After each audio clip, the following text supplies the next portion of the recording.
I'm also vice chair and co-founder of Raspberry Pi. We'll talk about it in a moment. Let's see.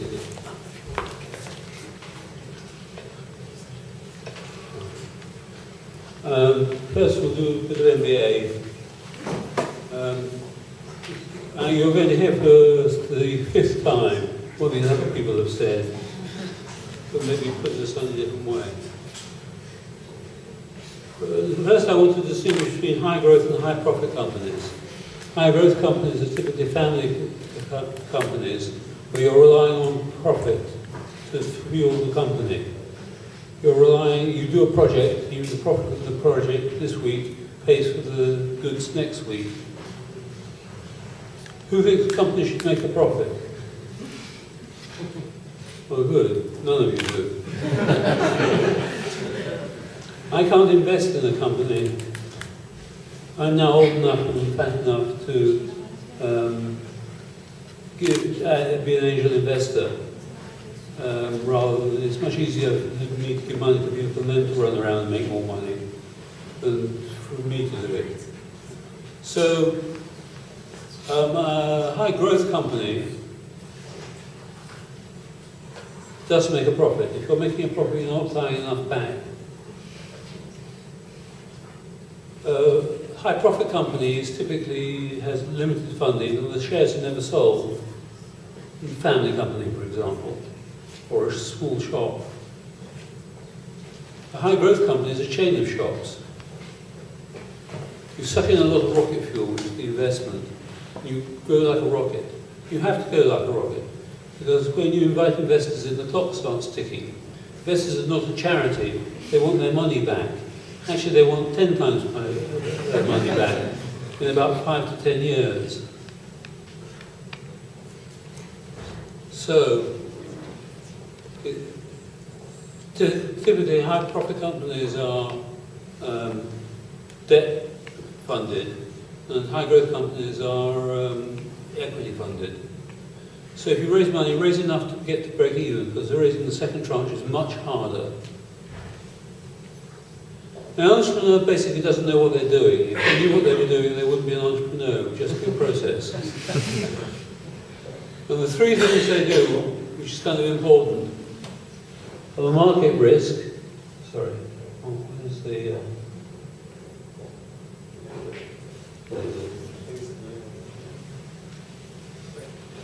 market risk. Does anybody want to buy what you can make? Do they want to buy yours rather than somebody else's? And that's the biggest uncontrolled risk for everything except for the drug discovery. If you invent a cure for cancer, you're going to sell millions, billions of them. The question is, does it work or does it make your left arm drop off? So that's done by different rules.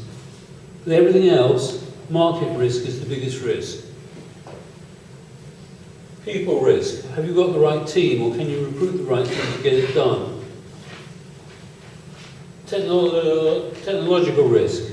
Can you do it or somebody already patented it? Almost certainly you can do it. It's not rocket science unless you're building rockets. It'll take 3 times as long and 10 times as much cost, but you'll get it done. Finally, financial risk. If you run out of money before you get it done, all bets are off. And the game that you're playing, the value increases as the risk lessens. I can illustrate that by, if I put £100 in the bank, at the end of the year I'm going to get about £103 back. So 3% is my rate of return. If I put £100 in your company, how much do I have to get back in order to compensate for the likelihood that your company is going to go bust? Only 1 in 10 companies succeed. So you've got about a 30% chance of going bust each year. If you do the sums, you find you need to return about 50 to 60%.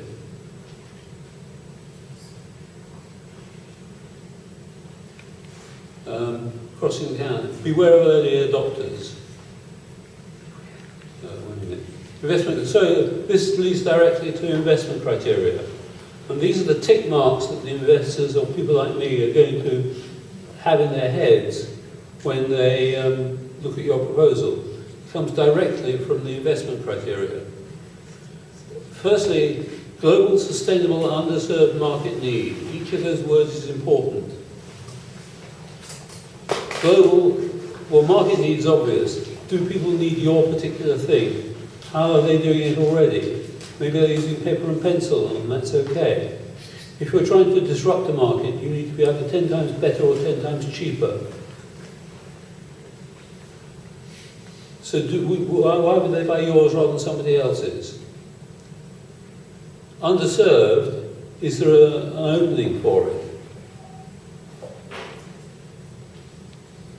Sustainable is a concept due to Baines. Is it a one-shot wonder, like an everlasting light bulb, will only ever sell one per socket? Or is it something like printering, where you go on selling it because people need to keep buying it? If it's a product, what are people going to do for an encore? What are you going to do for your next product? Then you set some legal plans. Oh, sorry, where are we? Finally, global. In these days of internet, if you're not global, then you get walked over by a larger entity. So you need to be global but act local. Second thing is a strong management team. Have you got the people that it needs to take? We can talk more about that if you want. Defensible technological advantage. What's going to stop Google reinventing it? What have you got that they haven't got? Maybe it's a patent or something. It says a believable plans and 60% internal rate of return. That's very quickly. And we're running out of time, so we'll pass over that one. So say it together. Global, sustainable, underserved market need. Let's hear you. Global. That's not very loud. You can do better than that. Global, sustainable, market need. If I can get you to remember that, then we'll succeed in it. So Raspberry Pi is a small single-board computer that we've sold 5 million of by mistake. Speed up a bit, I think. It's got lots of stuff on it. It's got Ethernet, HDMI, power there, Ethernet there, 4 USBs, and a whole lot of connections for all sorts of other things at the top.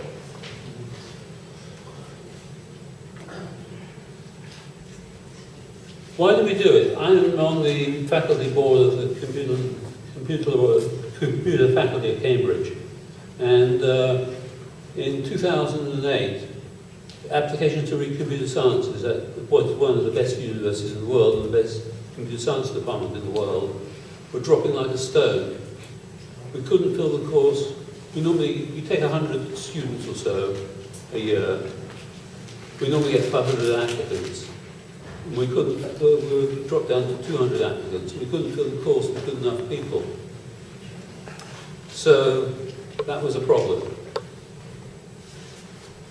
And that means we had a problem, so that means we weren't producing enough graduates, so the industry had a problem, and so on.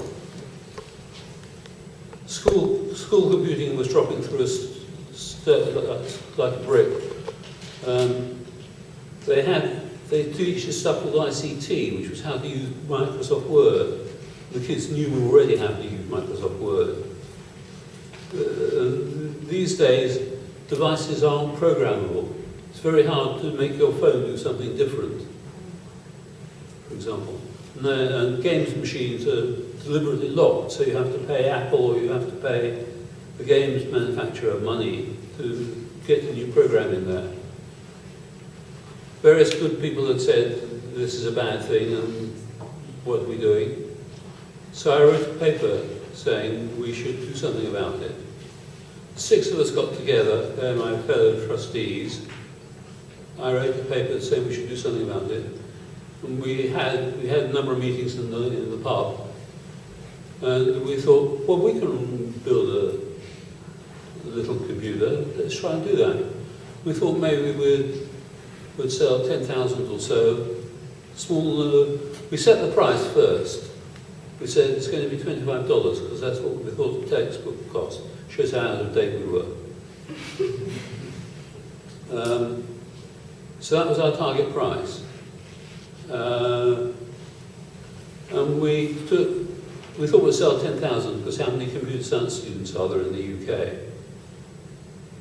So we took an early prototype down to the BBC journalist, and he said, I can't do anything about this, but can I put it on my blog? So he took a photograph and put it on his blog. We got 800,000 downloads. So we knew we had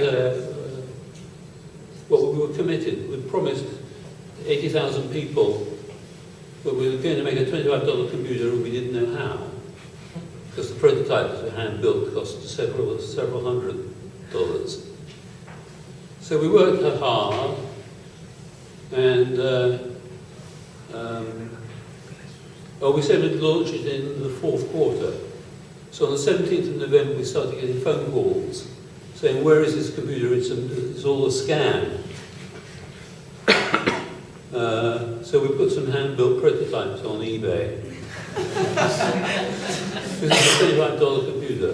They sold for $2,000. So there was market demand we could demonstrate. We also put the software up on the web, and we got 60,000 downloads of that. This was for a computer they couldn't buy yet. So we sent off to a manufacturer in Hong Kong to make these things, and eventually a large pallet arrived in my garage with 2,000 computers in it. And at that point we realized that 6 people part-time in the garage couldn't service this demand. So we switched the company round.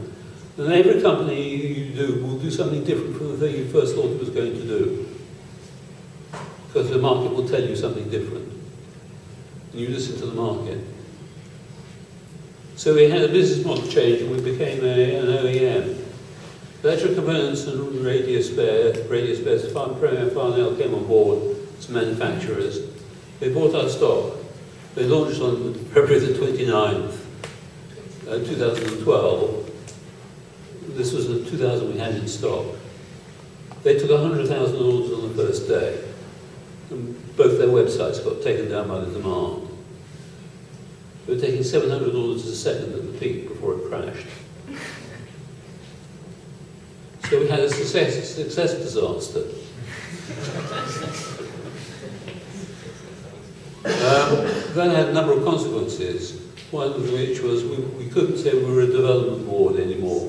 We had to go and get all the approvals and the licenses and so on, and all the various EU regulations.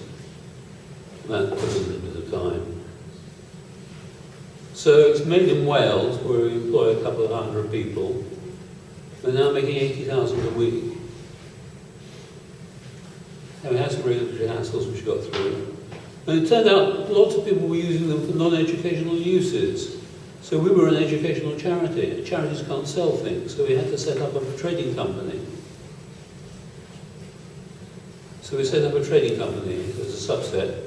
And they're all over the world.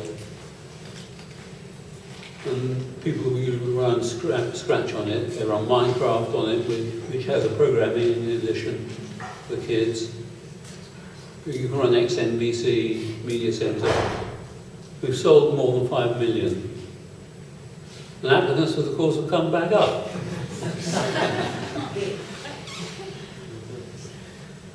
It's happy smiling faces in Africa. Final thoughts. Well, that's it. And that's what it's all about. It's getting kids involved. But the takeaway from this is the market will tell you what it needs. And fail early and fail often. Each company you start is a probe into the market. If it works, if it doesn't work, you need to close it down before it costs you too much. Move on to the next idea.